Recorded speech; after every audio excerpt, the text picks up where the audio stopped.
చూడు మధ్యలో praise the lord. హల్లెలూయా హల్లెలూయా. కొంచెం స్తోత్రం. ప్రభు ఇచ్చిన మంచి సమయం కొరకే స్తోత్రించేద్దాము.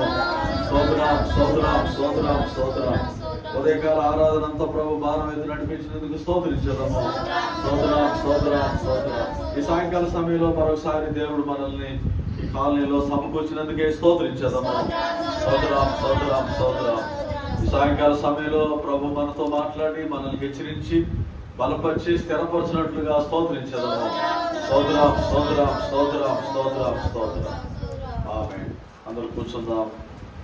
దేవునికి స్తోత్రం. నిజంగా ప్రభు మనల్ని గత వారం అంతా కూడా తన కృపలో భద్రపరిచి దేవుడు మరోసారి సాయంకాల సమయంలో ఈ విధంగా మనం ఆరాధించడానికి దేవుడు ఇచ్చినటువంటి ఈ సమయాన్ని బట్టి దేవుని స్తుతిస్తూ ఉన్నాం. ఈరోజు చాలా మంది తగ్గినట్టున్నారు. దేవుడు ఆటంకాలన్నీ కూడా తొలగించి క్రమంగా అందరినీ క్రమంగా నడిపించినట్లుగా మరొకసారి స్తోత్రాలు చేస్తాం. స్తోత్రం స్తోత్రం స్తోత్రం స్తోత్రం స్తోత్రం. ఇంకా ఈ టిడ్కో గృహాల్లో అనేక మంది నశించిపోయే ఆత్మలు ఉన్నారు. ఎంతో మంది పాపంలో శాపంలో అలాగే కొన్ని బంధకాల్లో దురుపదేశాల్లో ఈ కపట బోధకులు చేతిలో చిక్కుకున్నటువంటి వాళ్ళని దేవుడు ఒక గుంపు జనులని దేవుడు ఈ సహవాసంలో చేర్చినట్లుగా స్తోత్రించేద్దాము. స్తోత్రం స్తోత్రం స్తోత్రం స్తోత్రం స్తోత్రం స్తోత్రం స్తోత్రం. ఆమేన్. మత్తయి సువార్త 7వ అధ్యాయం 7వ వచనాన్ని రాత్రి మనం ధ్యానిద్దాం. అడుగుడి మీకు ఇవ్వబడును, వెదుకుడి మీకు దొరుకును, తట్టుడి మీకు తీయబడును. అడుగు ప్రతివాడును పొందును, వెదుకువానికి దొరుకును, తట్టువానికి తీయబడును. అడుగుడి మీకు ఇయ్యబడును, వెదకుడి మీకు దొరకును, తట్టుడి మీకు తీయబడును. అడుగు ప్రతివాడును పొందును, వెదుకువానికి దొరుకును, తట్టువానికి తీయబడును. యేసుక్రీస్తు చెప్పినటువంటి బోధల్లో ఇది ఒక ప్రాముఖ్యమైనటువంటి అంశం. బోధ అడుగుడి మీకు ఇయ్యబడుతుంది. అడగమంటున్నాడు ప్రభు. ఎందుకంటే యేసుక్రీస్తు ఈ లోకంలో ఆయన సేవ చేసినటువంటి దినాల్లో ప్రభువుని వెంబడించినటువంటి బిడ్డలు ఎక్కువ మంది సామాన్యమైనటువంటి బిడ్డలు. చదువుకున్న వాళ్ళు ధనికులందరూ యేసు ప్రభు యొక్క బోధల్ని విమర్శించారు. శాస్త్రులు, పరిసయ్యులు లేదా సుంకర్లు ఇటువంటి వారందరూ ప్రభువుని వ్యతిరేకించారు ఆ రోజుల్లో. కానీ ప్రభువుని వెంబడించింది ప్రారంభంలో నిజంగా పామరులైనటువంటి వారు.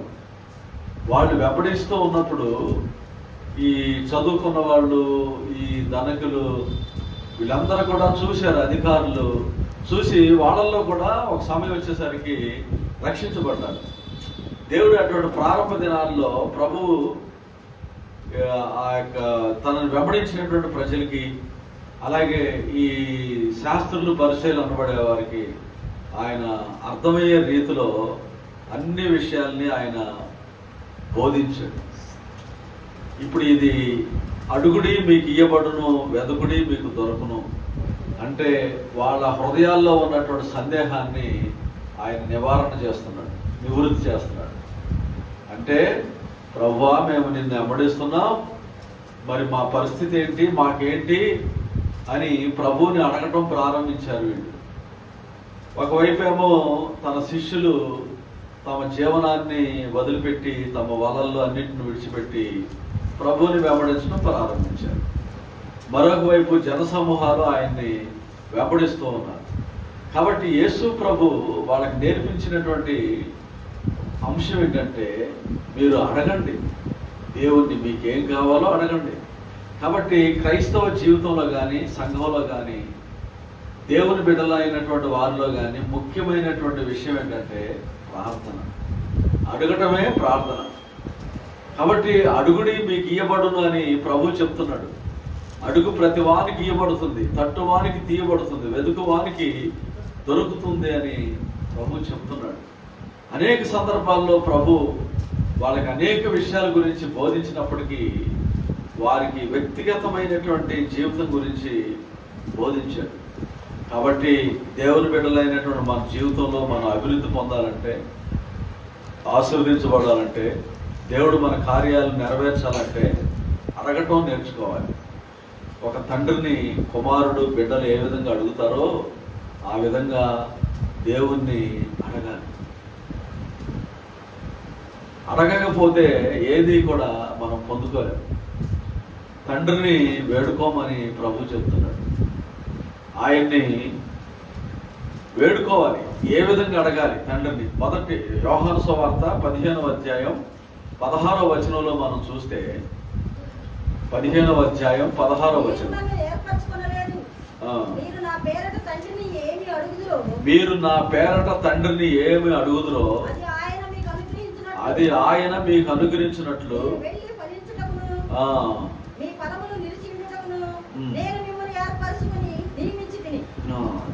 మీరు నన్ను ఏర్పరచుకోలేదు. మీరు నా పేరట తండ్రిని ఏమడుగుదురో అది ఆయన మీకు అనుగ్రహిస్తాడు.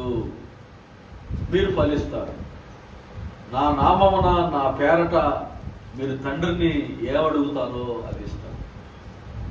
కాబట్టి తండ్రి, కుమారుడు, పరిశుద్ధాత్మ త్రిత్వదేవుడు. చాలా మంది క్రైస్తవులకి 3 దేవుళ్ళ అంటారు. హిందువులకి, ఇతర మతస్థులకి అనేక దేవుళ్ళు ఉన్నట్లు చాలా మందికి ప్రశ్న ఏంటంటే, క్రైస్తవుల్లో కూడా 3 దేవుళ్ళ? తండ్రి, కుమారుడు, పరిశుద్ధాత్ముడు. 3 దేవుళ్ళు వేరువేరుగా లేరు, కానీ త్రిత్వ దేవుడు మన దేవుడు. ఇప్పుడు మనలో ప్రతి వారిలో కూడా 3 అంశాలు ఉంటాయి. ఒకటి ప్రాణము, ఆత్మ, శరీరం. ఇప్పుడు ప్రాణాన్ని చూపించమంటే ఏం చూపించగలం? బయటికి శరీరం మాత్రం, ఆకారం మాత్రం కనబడుతుంది. ఆత్మను చూపించమంటే ఎక్కడ చూపించగలం? కాబట్టి ప్రాణం, ఆత్మ, శరీరం, ఈ 3 ఏ విధంగా మానవుని జీవితంలో చోటు చేసుకున్నా ఉన్నాయో, అలాగే నిత్యంలో కూడా తండ్రి, కుమారుడు, పరిశుద్ధాత్ముడు, త్రిత్వదేవుడు.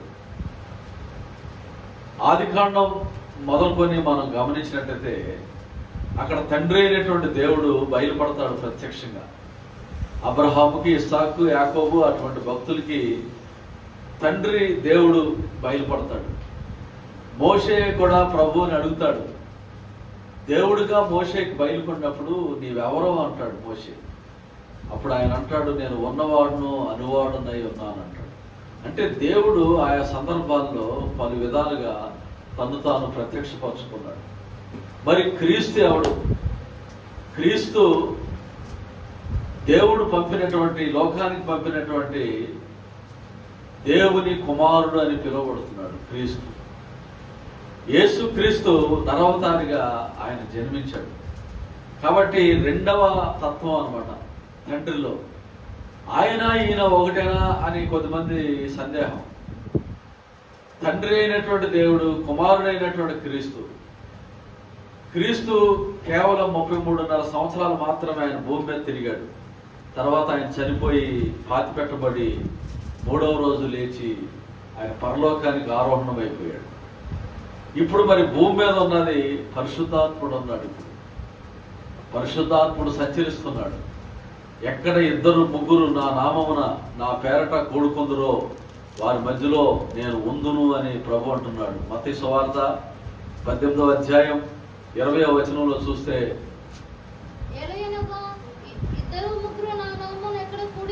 ఇద్దరు ముగ్గురు నా నామమున ఎక్కడ కూడి ఉందురో అక్కడ నేను వారి మధ్యన ఉంటాను అంటున్నాడు. మరి క్రీస్తు శరీరం ఉంది. ఆయన 2-3 కూడుకున్నటువంటి చోట ఎట్లా ఉంటాడు? ఆయన ఉండేది ఆత్మరూపంగా ఉంటాడు. హల్లెలూయా. ఈరోజు మనం ఇంత ధైర్యంగా, విశ్వాసంగా ఇలా కూడుకొని ఒక చోట దేవుని స్తుతిస్తున్నామంటే దాని అర్థం ఏంటంటే, దేవుడు మన మధ్యలో ఉన్నాడు అని నమ్ముతున్నాం, విశ్వసిస్తున్నాం. ఆయన ఉంటున్నాడు ఆత్మస్వరూపిగా. కాబట్టి తండ్రి, కుమారుడు, పరిశుద్ధాత్మ దేవుడు, త్రిత్వమైనటువంటి దేవుడు ఒక్కటే. అది ఆయా సమయాల్లో, విధి విధానాల్లో అది క్రియ చేస్తా ఉంది. చూడండి, మనం కొన్ని సమయాల్లో అలసిపోయినప్పుడు ప్రాణం బాగాలేదంటాం. ప్రాణం బాగాపోతే నీకేమైంది? లేచి పని చేయొచ్చుగా. నీకు ప్రాణం బాగాపోతే శరీరం మీద లేచి పని చేయొచ్చుగా. చేయలేము. ఈ ప్రాణానికి శరీరానికి కనెక్షన్ ఉంది, సంబంధం. మరి ఆత్మ గద్దించింది అంటారు కొన్నిసార్లు. ఎక్కడ గద్దించింది నీకు? ఆత్మ కనపడుతుందా నీకు? అది కూడా అందులో ఒక అంతరార్థమే, అందులో అంతర్భాగం, అది అందులో ఉందన్నమాట. అలాగే తండ్రి, కుమారుడు, పరిశుద్ధాత్ముడు 3 ఏకమై ఉన్నారు. హల్లెలూయా. ఈ సత్యాన్ని తెలుసుకోవాలి. తండ్రి కుమారుడు ఎవరైనా అడిగినా మిమ్మల్ని మీకు ముగ్గురు దేవుళ్ళు అంట కదా, తండ్రి, యెహోవా, యేసు, పరిశుద్ధాత్ముడు, అట్లా కాదు, ముగ్గురు ఏకమై ఉన్నారు.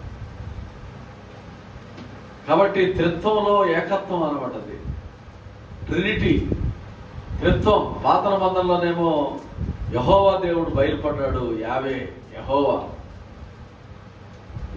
దేవుడు బయలుపడ్డాడు, ఆయన తండ్రి. ఈ నూతన బంధంలో 2000 సంవత్సరాల క్రితం యేసుక్రీస్తు ఈ లోకానికి వచ్చినప్పుడు కుమారుడు ప్రత్యక్షమయ్యాడు. అప్పుడు తండ్రి కనబడలా, కుమారుని లోకానికి పంపాడు. 4వ అధ్యాయం గలతీ 4:4 మనం చదివితే అక్కడ రాయబడింది, కాలము పరిపూర్ణమైనప్పుడు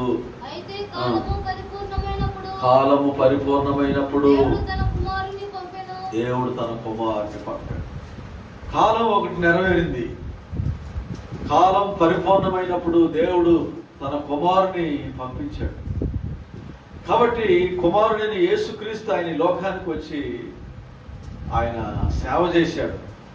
లోక రక్షకుడు, జగత్ రక్షకుడు అని ఆయన విశ్వసించబడ్డాడు, నమ్మబడ్డాడు. ఇప్పుడు ఆయన భూమి మీద లేడు, కానీ ఆయనకు బదులుగా పరిశుద్ధాత్ముడు సంచరిస్తూ ఉన్నాడు. పరిశుద్ధాత్మ దేవుడు క్రియ చేయిస్తూ ఉన్నాడు. పరిశుద్ధాత్మ దేవుడు సహాయం చేస్తున్నాడు. పరిశుద్ధాత్మ దేవుడు మనతో మాట్లాడుతున్నాడు.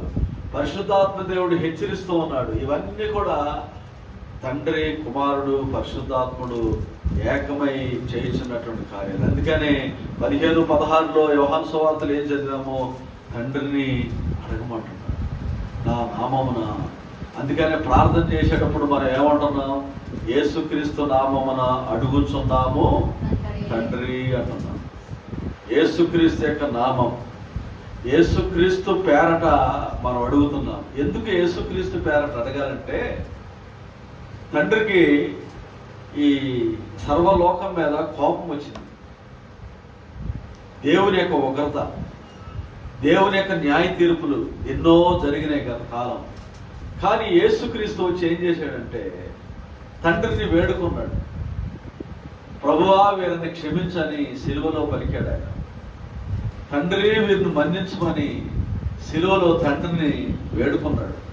ఒకవేళ క్రీస్తు లేకపోతే మనుషుడు చేసినటువంటి యొక్క దుర్మార్గమైనటువంటి క్రియలను బట్టి మనుషుల మీదకి ఎప్పుడో శాపం, మరణం, రోగం రావాల్సి ఉండేది. కరోనా టైంలో చూడండి, విజృంభించి కరోనా టైంలో ఎంతో మంది కుప్పలు తెప్పలుగా చనిపోయారు. ఆ సమయంలో కూడా కుమారుడైనటువంటి క్రీస్తు తండ్రిని వేడుకున్నాడు. మీకు తెలుసా అని మీరు అడగొచ్చు నన్ను, మీరు ఏమైనా చూశారా అని. అవును, తండ్రి దగ్గర కుమారుడు వేడుకున్నాడు, ప్రభువా కొంతకాలం. ఎలా? అనేక మంది ప్రార్థనలు చేశారు, ప్రభువా ఈ కరోనాని తొలగించి, తీవ్రతను తొలగించి. యేసుక్రీస్తు నామమున అడుగుతున్నాము తండ్రి. అక్కడ క్రీస్తు నామం ఉచ్చరించబడుతుంది కాబట్టి తండ్రి ఆ ప్రార్థనలు ఆలకిస్తున్నాడు. అందుకనే దేవుని సన్నిధిలో మనం ప్రార్థన చేయడంలో వెనకపడకూడదు. దేవుణ్ణి ఏ సమస్య అయినా కానీ దేవుని సన్నిధిలో ప్రార్థన చేయాలి. యేసుక్రీస్తు నామమున అడుగుతున్నాము తండ్రి అని ప్రార్థించాలి. యోహాను సువార్త 14వ అధ్యాయం 13వ వచనం, మీరు నా నామమున దేనిని అడుగుదురో తండ్రి కుమారుని యందు మహిమపరచునట్లుగా. అర్థమయ్యేటట్టు చదువు. దాన్ని చేతును, నా నామమున నన్ను ఏమడిగినను నేను చేతును అంటున్నాడు ప్రభు. 14వ అధ్యాయము 13వ వచనంలో మనం చదివిన విధంగా, మీరు నా నామమున దేనిని అడుగుదురో తండ్రి కుమారుని యందు మహిమపరచుటకై దానిని నేను చేస్తాను అంటున్నాడు. నా నామం మీరు అడగవచ్చు, మరి ఎన్నోసార్లు మేము ప్రార్థన చేస్తున్నామండి, దేవుడు ఆలకించట్లేదు ఏంటి అని అడగవచ్చు. కొద్దిమందిలో బాధ ఇదే, ఎంత ప్రార్థన చేసినా దేవుడు ఆలకించట్లేదు అని, ఎంత ప్రార్థన చేసినా దేవుడు వినట్లేదని సందేహం కలగవచ్చు. అయ్యా నా పిల్లల్ని రక్షించు, నా భర్తను రక్షించు, నా భార్యను రక్షించు, దేశాన్ని రక్షించని ఎన్నోసార్లు ప్రార్థన చేసి ఉండవచ్చు. సమస్యల కోసం, కష్టాల కోసం, బాధల కోసం. దేవుడు ప్రార్థనలు వినట్లేదు. అది నిజమా? కాదు. దేవుడు అందరి ప్రార్థనలు వినట్లేదు అనేది తప్పు. కొద్దిమంది ప్రార్థనలు వినట్లేదు, చాలా మంది ప్రార్థనలు ఆయన వింటున్నాడు. హల్లెలూయా. కాబట్టి దేవుని బిడ్డలారా, మనం నమ్మాలి. మత్తయి సువార్త 21వ అధ్యాయం 22వ వచనంలో మనం చదివినట్లయితే, మత్తయి సువార్త 21వ అధ్యాయం 22వ వచనం, ఆకాశము తోడని ఒట్టు పెట్టుకున్నవాడు దేవుని సింహాసనము తోడని దానిపైన కూర్చున్నవాని తోడని ఒట్టు పెట్టుకుంటున్నాడు. మీరు ప్రార్థన చేయనప్పుడు 22, మీరు ప్రార్థన చేయనప్పుడు వేటిని అడుగుదురో అది దొరికినవని నమ్మిన ఎడలా వాటన్నిటిని పొందుదురని వారితో చెప్పాడు. హల్లెలూయా. మీరు ప్రార్థన చేయనప్పుడు వేటిని అడుగుతారో అవి దొరికేసినాయి అని నమ్మండి. దొరికేసినాయి. అది ఎట్లా సాధ్యం అవుతుంది? దేవుడు మన ప్రార్థనలు చేసినప్పుడు మనలో అంత విశ్వాసం రావాలంటే ఒకసారి రాదు. మెట్టుమెట్టుగా మనం లెర్న్ చేయాలి, నేర్చుకోవాలి. మెట్టుమెట్టుగా పొందుకోవాలి. మా చిన్నప్పుడు మేము ఏదైనా పెన్ను కానీ, పెన్సిల్ కానీ, పుస్తకం కానీ కావాలని అడిగితే మా అమ్మోళ్ళు ఏం చెప్పేవాళ్ళు అంటే, ప్రార్థన చేసుకొని చెప్పేవాడు. ముట్టితే అన్నీ ఉంటాయి, కావాలంటే ఇస్తారు కొని. కానీ ఏం చెప్పేవాడు? ప్రార్థన చేసుకో. అంటే ప్రార్థన నేర్పించడానికి.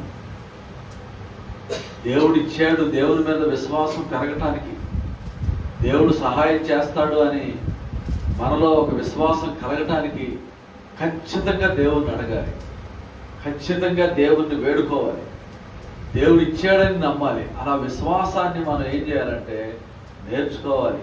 చాలా మందిలో ఈరోజు దేవుడు వినట్లేదు అనేటువంటి అపోహ ఉంది. అలాగే దేవుడు మా ప్రార్థనలు ఆలకించట్లేదు అనేటువంటి బాధపడేవాళ్ళు ఉన్నారు. దేవుడు ఖచ్చితంగా వింటాడు. ఏం చేయాలంట? నమ్మాలి.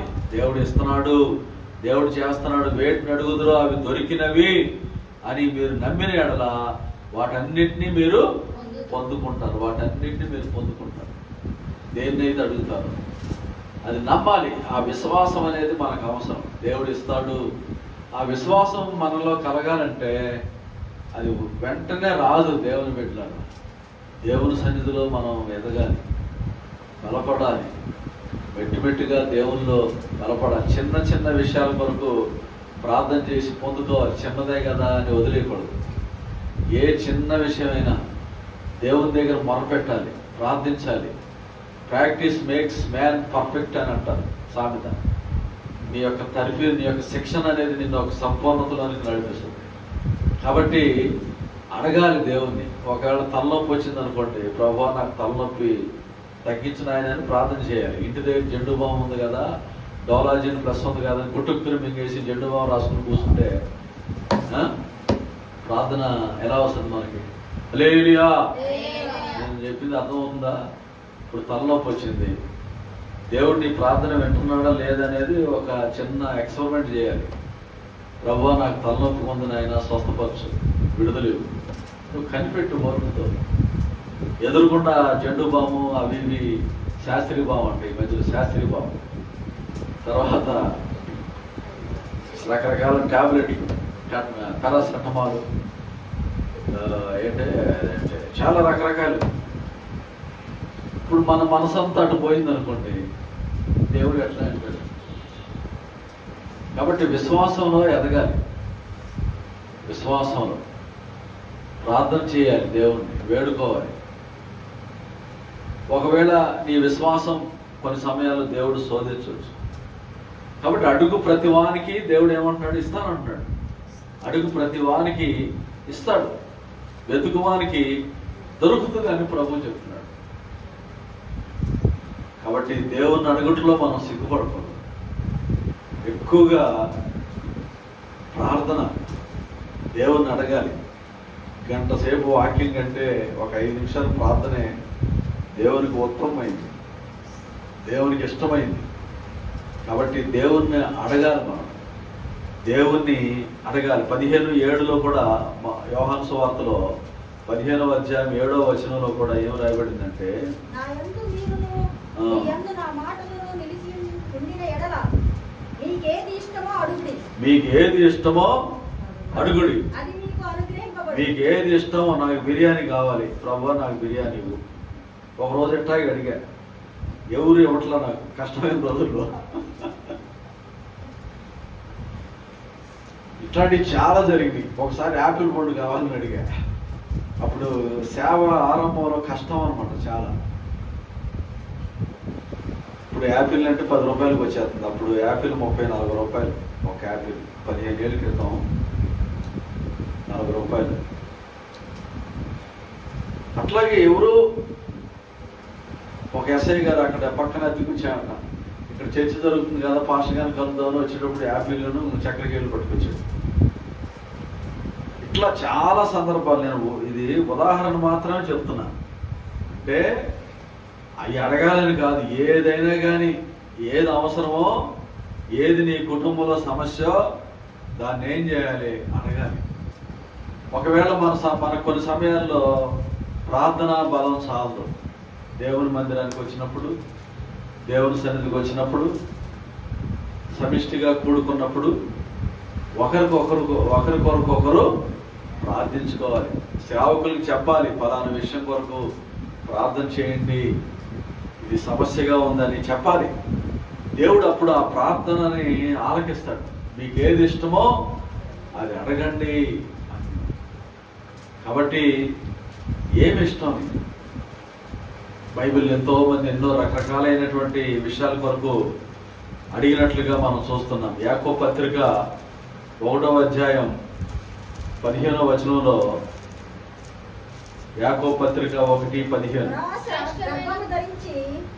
శ్రేష్టమైన ప్రతి ఈవియు సంపూర్ణమైన ప్రతి వరమును పరసంబంధమైనదే జ్యోతిర్మయుడు తండ్రి యొద్ద నుండి వచ్చును. ఆయనందు ఏ చంచలత్వమైనను మీలో ఎవరికైనాను, నేనేం చెప్పాను, యాకోబు 1:5 చెప్పాను కదా, జ్ఞానం కొదువుగా ఉన్నాడులా దేవుణ్ణి అడగాలి, అతనికి అనుగ్రహింపబడును. జ్ఞానం కొదువుగా ఉంటే దేవుణ్ణి అడగమంటున్నాడు దేవుడు. మీరేం చేస్తున్నారు? మా అబ్బాయి బాగా చదవట్లా, మా అమ్మాయి బాగా చదవట్లా, ప్రభు మా అమ్మాయి జ్ఞానం ఇవ్వు, మార్కులు ఇవ్వు, 199 వచ్చేయాలని ఎగబడి ప్రార్థనలు. అసలు జ్ఞానం మీకు కావాలి, పెద్దోళ్ళకి కావాలి. జ్ఞానం, వివేచన కావాలి, ఆలోచన కావాలి. చాలా మంది రోజు అజ్ఞానులుగా నడుచుకుంటున్నారు. దేవుని బిడ్డ కుటుంబాల్లో సంసారాలు సరిగ్గా ఏడవలేక ఏడుస్తున్నారు. చాలా మంది సమాధానంగా ఉండలేకపోతున్నారు, నెమ్మదిగా ఉండలేకపోతున్నారు. దేవుణ్ణి అడుగు నువ్వు, ప్రభువా నా భర్తను మార్చు, ప్రభువా నా భార్యను మార్చు నాయన. మాట అయినట్లేదు, నా పిల్లల్ని ఆయన బాగా చదువుకోవట్లేదు, మంచి జ్ఞానం ఇవ్వండి, మార్చండి. జ్ఞానం, వివేచన అడగాలి. కొంతమంది నోరు దురుసు, ప్రభువా నా నోరు దురుసు నాయన, నేను ఏది పడితే అది మాట్లాడుతున్నాను, నాకు జ్ఞానం ఇవ్వండి, ఎలా మాట్లాడాలో నాకు తెలవట్లేదని దేవుణ్ణి అడగాలి. జ్ఞానవంతురాలు తన ఇల్లు కట్టుకొనను, 3 రాళ్ళు తన చేతులతో తన ఇల్లు ఓడ బెరుకుంటుందని 14వ అధ్యాయం సామెతలు 1. జ్ఞానవంతురాలు ఏం చేస్తుందంట? తన ఇల్లు కట్టుకుంటుంది. తన చేతులారా చెడగొట్టుకుంటుంది, చేతులతో తన ఇల్లు ఓడ బెరుకుంటుంది. జ్ఞానవంతురాలు తన ఇల్లు కట్టుకుంటుంది. ఇదివరకు రోజుల్లో ఆడవాళ్ళు ఎంతో సాత్వికంగా ఉండేవాళ్ళు, సామరస్యంగా ఉండేవాళ్ళు, ఎంతో నమ్రతంగా ఉండేవాళ్ళు. నా చిన్నప్పుడు యవన కాలంలో ఉన్నప్పుడు చూస్తూ ఉండేవాళ్ళు. ఒక కుటుంబానికి వెళ్తే ఎంత ఇంట్లో ఉన్న ఆడవాళ్ళు గడగడలాడుతూ ఉండేవాళ్ళు. అక్కడ గోడ మీద పంచాయతీ ఆఫీసుల్లో, కలెక్టర్ ఆఫీసుల్లో గోడ మీద రాసి ఉండేది, మా ఇంటి ఇల్లాలు ఇంటికి వెలుగు. ఇప్పుడు ఇంటి ఇల్లాలు ఇంటికి చీకటి, పట్టిన చీకటిగా మారుతున్నారు చాలా మంది కుటుంబాలు. కాబట్టి దేవుని జ్ఞానం అడగాలి. మందిరానికి వచ్చేవాళ్ళు, దేవుని నమ్మిన బిడ్డలు నిజంగా ప్రభువా నాకు జ్ఞానం ఉన్నాయన అడగాలి. దేవుడు జ్ఞానం ఇవ్వమని అడగాలి ప్రభువుని. ఏ జ్ఞానం అది? ఏదో పెద్ద శాస్త్రజ్ఞులకి విజ్ఞానికి ఉన్న జ్ఞానం కాదు.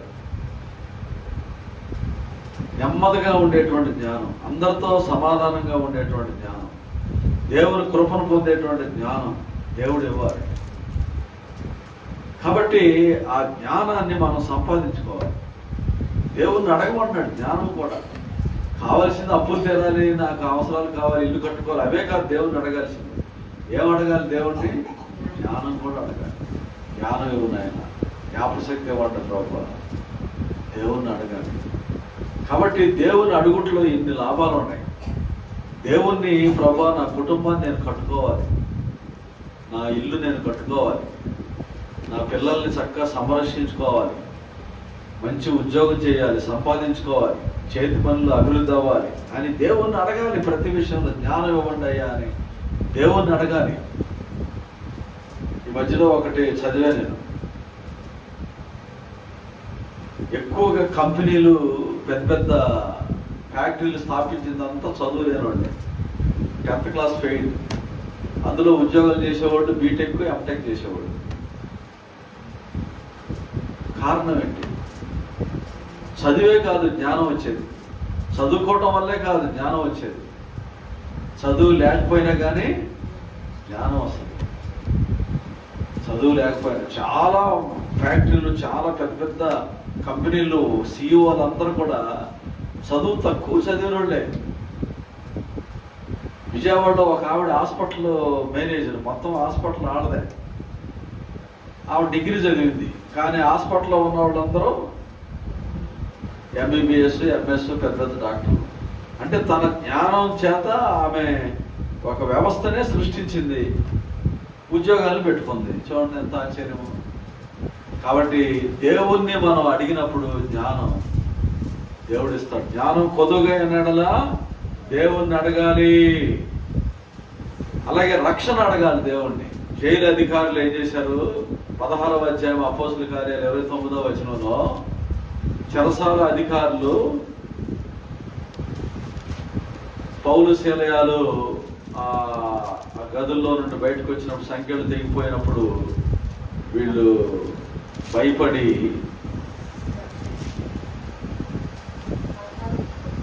16:29 నుండి అతడు దీపము తెచ్చి చెప్పి లోపలికి వచ్చి వణుకుచు పౌలును శీలను సాగిలపడి వారిని వెలుపలికి తీసుకుని వచ్చి, అయ్యలారా రక్షణ పొందుటకు నేనేమి చేయవలెనని. రక్షణ పొందుటకు ఏమి చేయవలను అడగాలి. రక్షణ కొరకు మనం దేవుణ్ణి వేడుకోవాలి. ప్రభువా నేను రక్షణ పొందాలి, ప్రభువా నేను బాప్తిసం పొందాలి, బాప్తిసం పొందాలి, నేనేం చేయాలి? తాగుబోతుడు కూడా మామూలుగా ఉన్నప్పుడు తాగుడు మానడానికి ట్రై చేస్తాడు, ఆలోచిస్తాడు. అలాగే మనం కూడా రక్షణ పొందుకోవడానికి ఏం చేయాలి, ఇంకా దేవుల్లో బలపడడానికి ఏం చేయాలని దేవుణ్ణి అడగాలి. దేవుని పెట్టారు, దేవుడు అనుగ్రహిస్తాడు. దేవుడు అటువంటి ప్రార్థనలు ఆలకిస్తాడు. మనం అడగకపోతే దేవుడు ఏమీ చేయలేడు.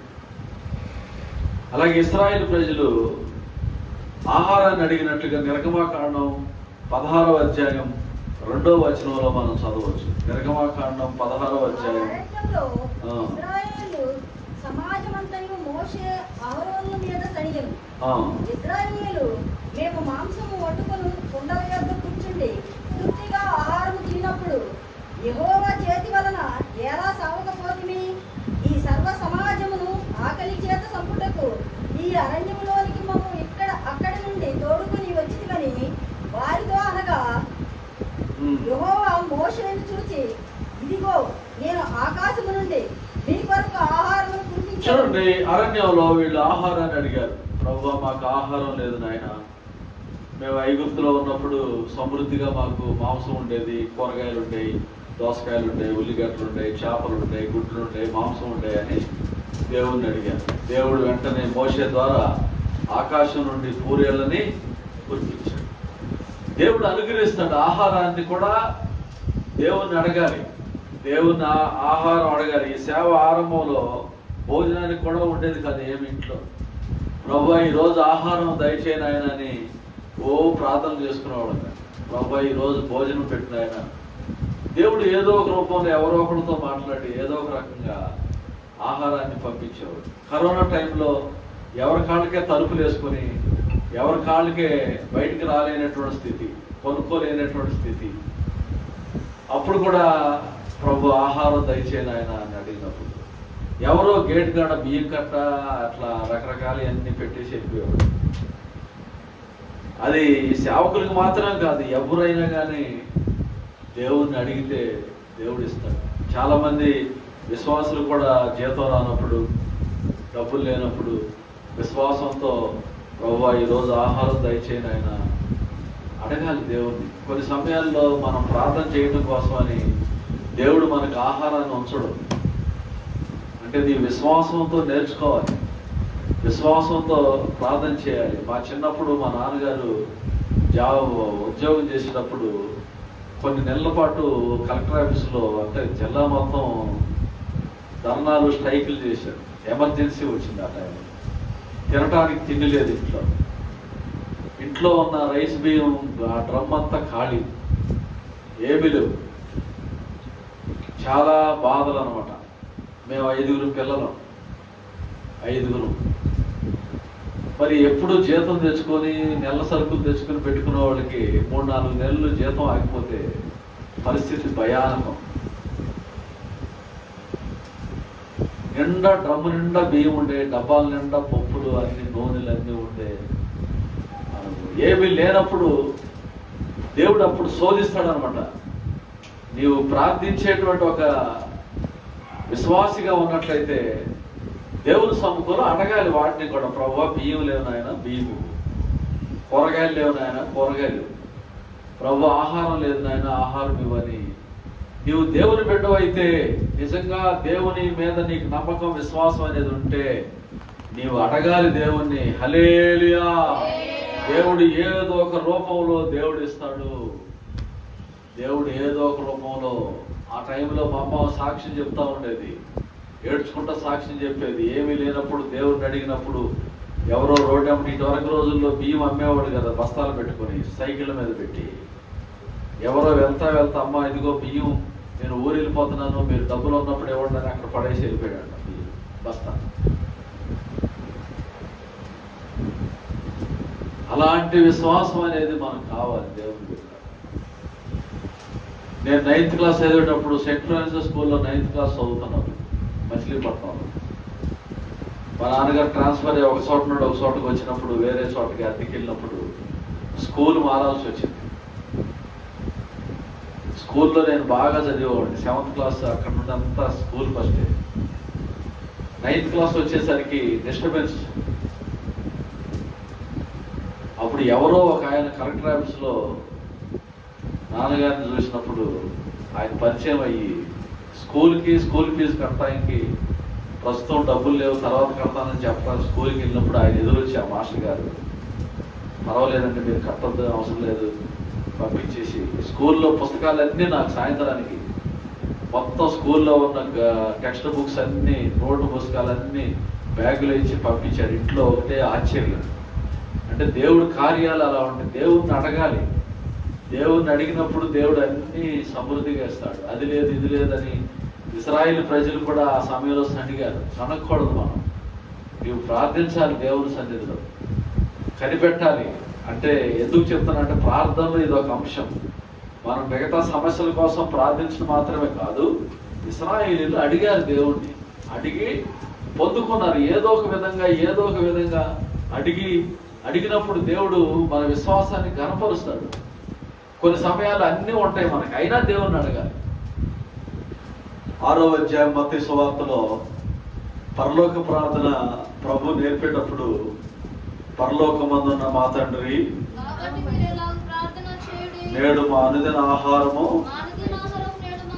అది ఆ పాయింట్, నేడు మా అనుదిన ఆహారము నేడు మాకు దయచేయము. ఎంత వచనం?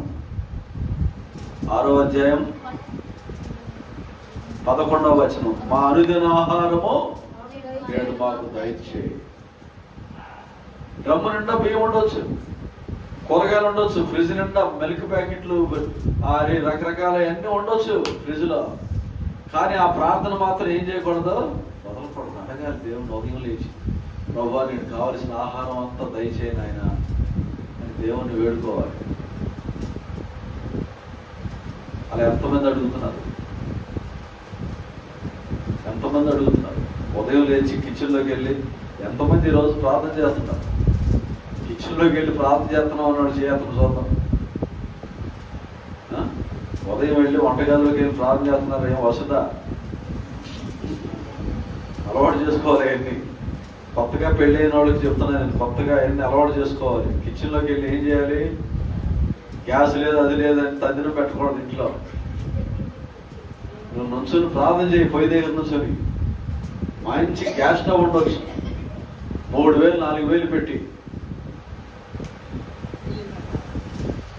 విశ్వాసంతో నేర్చుకోవాలి. ప్రభువా ఈరోజు గ్యాస్ వెలిగిస్తున్నాను ఆయన, ఏది తక్కువ కాకూడదు అని అడగాలి దేవుడు. కొన్నిసార్లు తిన్నాయి కడుపును పట్టవు, కడుపు నొప్పులు, గ్యాస్ట్రిక్లు, తలనొప్పులు, ఒళ్ళు తిరగటాలు, వామిటింగ్లు ఇవన్నీ అవుతాయి.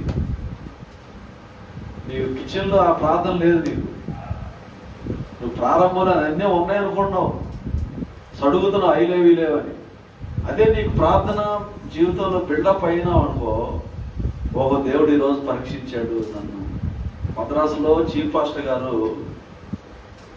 ఆయనకి భోజనం పంపుతారు మాకు. ఎందుకంటే మేము ఉండేది వేరే రూములో, ఆ కిచెన్ ఎక్కడ ఉంటుంది. భోజనం పంపినప్పుడు ఆ కూరలన్నీ వేసారు సిస్టర్లు, ఆ గిన్నెలన్నింటిలో కూరలన్నీ పేర్చి ఇది ఉంటుంది కదా, ఇది అన్నం పెట్టేది హాట్ కేసులో అన్నం పెడతాం మర్చిపోయాడు. సరే ఆయన పాస్టర్ గారు ఏం చేశాడు, సరే అన్నీ ఉన్నాయి కానీ దేవుడు ఇక్కడ దాకా పంపలేదు. దేవుడు అనుమతించడా, ప్రార్థన చేసేసి కూరను మాత్రం తినేసి పంపించేసాడు. నేను కూడా చాలాసార్లు అట్లాంటి సందర్భాలు ఉన్నాయి. అంటే దేవుడు అనుమతించడా. అదే ఈ ప్రార్థన యొక్క అంశం. అదే నేడు మా అనుదిన ఆహారము మాకు దయచేయము. అంగట్లో అన్నీ ఉన్నా అన్నిట్లో శని ఒక సామెత ఉంది. అన్నీ ఉన్నా శని అంటే దేవుడు అనుమతించడా. నీకు అన్నీ ఉండే సమృద్ధిగా తినడానికి లేదు. ఇంట్లో కోడి మాంసం ఉంది, చికెన్ ఉంది, మటన్ ఉంది. ఈరోజు కడుపు రేపు తినలేదు, కడుపుతో తిరుగుతుంది. దేవుడు ఇవ్వాలా నీకు? అంతే. దేవుడు ఒప్పుకోట్లా. నేడు మా అనుదిన ఆహారము మాకు దయచేయమని ప్రార్థన చేయడం నేర్చుకోవాలి. హల్లెలూయా. కిచెన్కి వెళ్ళి ప్రార్థన చేయాలి, స్తోత్రాలు చేయాలి. మాకు మద్రాసులో ట్రైనింగ్ లో లేవగానే ఫస్ట్ ప్రైజింగ్ అవుతుంది. 4 గంటల నుండి 5 గంటల దాకా అందరినీ కిచెన్కి తీసుకెళ్తారు. కిచెన్ రోజు స్తోత్రాలు చేసి, ప్రభువా ఈరోజు కావాల్సిన ఆహారం దయచేయను ఆయన, సమృద్ధిగా దయచేయను ఆయన. ఈ మధ్యలో మాలాంటి ట్రైనింగ్ లో ఆకలి ఎంత ఉండేవాడు, ఎప్పుడు దొరుకుతుందో తిందామని. ప్రభువా ఈరోజు బిర్యానీ ఇవ్వని మధ్యలో గొడవ. దేవుడు అట్లాగే ఆలకించేవాడు. ఆ రోజు ఎక్కడో పెళ్లి జరిగేది, ఆడు బిర్యానీ తీసుకొచ్చేవాడు. కాబట్టి ఎందుకు చెప్తున్నానంటే, ప్రార్థన అనేది చిన్న విషయం కాదు. మన దేవుడు నిజంగా ప్రార్థన ఆలకిస్తాడు. ప్రతి విషయంలో కూడా అలా ప్రాక్టీస్ చేయాలి. ఇప్పుడు కూడా నేను ఎప్పుడన్నా ఉదయం ఈ సిస్టర్స్ లేవనప్పుడు ఉదయం వెళ్ళి కిచెన్కి వెళ్తా. 4:30-5 కాఫీ తాగటానికి. మార్నింగ్ కాఫీ అలవాటు. వెళ్ళి దాన్ని ఏమంటారు లైట్ తీసి 2 నిమిషాలు స్తోత్రం చేసి, ప్రభు సిస్టర్లో సడుక్కోకూడదు అయినా, సమృద్ధిగా అన్నీ కావాలి ఈరోజు. 2 నిమిషాలు ఏం పోయింది, ప్రార్థన చేసి కాఫీ దాకా వచ్చింది. ఏ రోజైనా ఏదైనా తగ్గిందా అడగండి.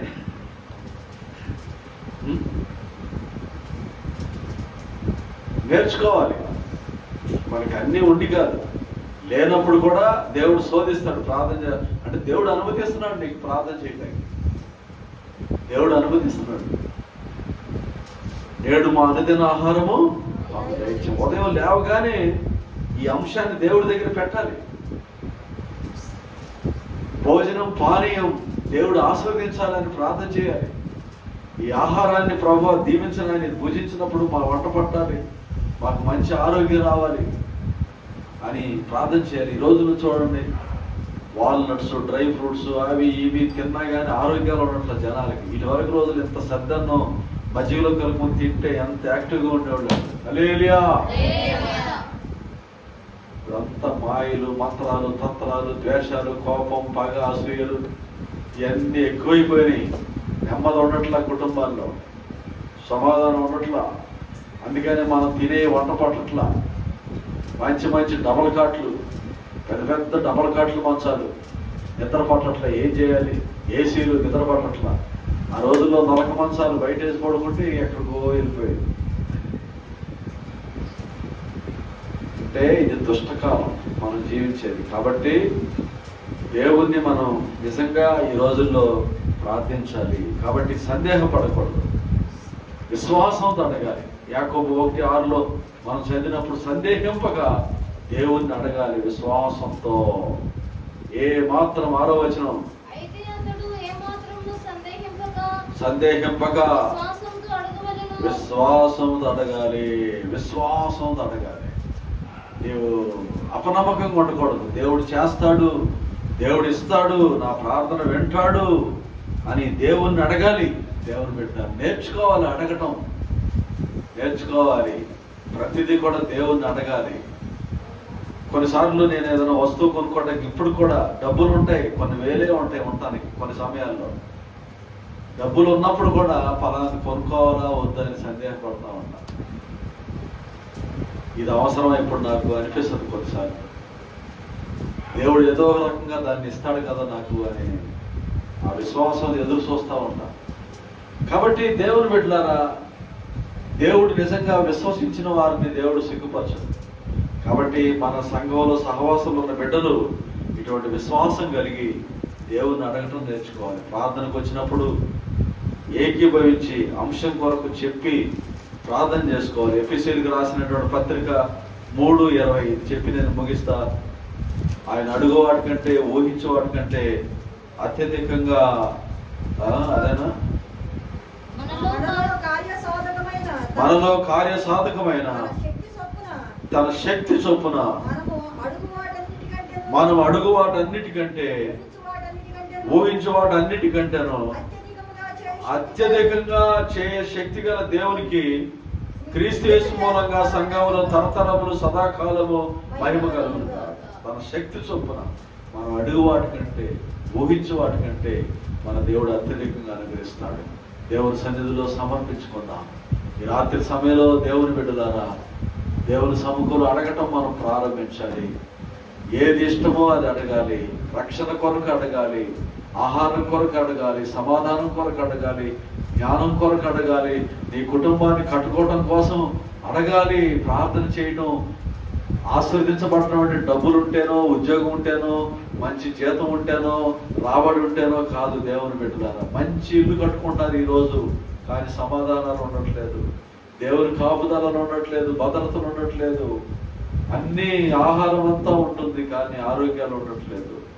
కాబట్టి ఇటువంటి దినాల్లో అనుదినము ప్రతి సమయంలో మన దేవుణ్ణి ప్రార్థించి విశ్వాసంతో పొందుకోవాలి. అందుకని అడుగుడు ఇవ్వబడును, వెదుకుడు దొరకును, అడుగు ప్రతి వారికి ఇవ్వబడును, తట్టు వారికి తీయబడును, వెదుకు వారికి దొరుకుతుంది. ప్రభు ఒక్కొక్కరిని ఆశీర్వదించండి. స్తోత్రం.